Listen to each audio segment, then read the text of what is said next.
Гүлзада Сералиева 18 жылдық еңбек өтілі бар әлеуметтік қызметкер. Негізгі мамандығы педагог. Әлеуметтік қызметкер атану үшін арнайы курстан өтіп сертификат алыпты. Оның айтуынша әлеуметтік қызметкер мейірімді және сабырлы болу керек. Әлеуметтік қызметші жұмысы бұл қиындық қана емес, күтпеген шешімдерде болып жатады. 15 жыл бұрын бағып қаққан қарт пәтерін Гүлзадаға сыйлап кетіпті. Қазір сонда отбасымен тұрады. 2 рет барамыз, 2 сағаттан. Содан кейін ол кісілермен отырып бірінші әңгімелесеміз, не керектігін. Ол кісілер базарға жібереді, аптопкаға бар дейді, базарға бар дейді, үйінің қасында магазинге бар дейді, болмаса аптекаға.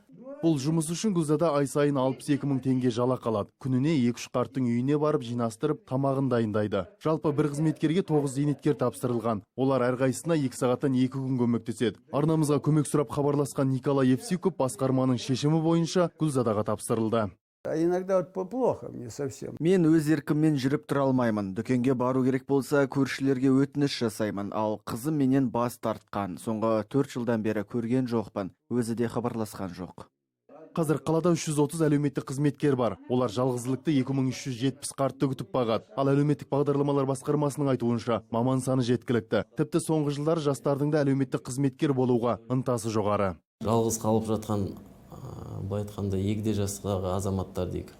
Былтырғы жылмен салыстырған кезде, былтырғы жылдың аяғымен салыстырған кезде қазір бір 150-200 адамға бізде көбейді. Осы бірінші 90 дейміз ғой. Осы уақытқа бір 150-200 адамға бізде кішкене көбейіп жатыр адамдарымыз. Қараусыз қалған қарттардың басым бөлігі Алмалы мен Әуезов аудандарында тұрады. Жалпы қала бойынша 207 мың зейнеткер бар. Қала билігі қарттар үшін арнайы орталық құруды жоспарлап отыр. Аршын Кемелжан, Валерий Таубалдиев, Алматы телеарнасы.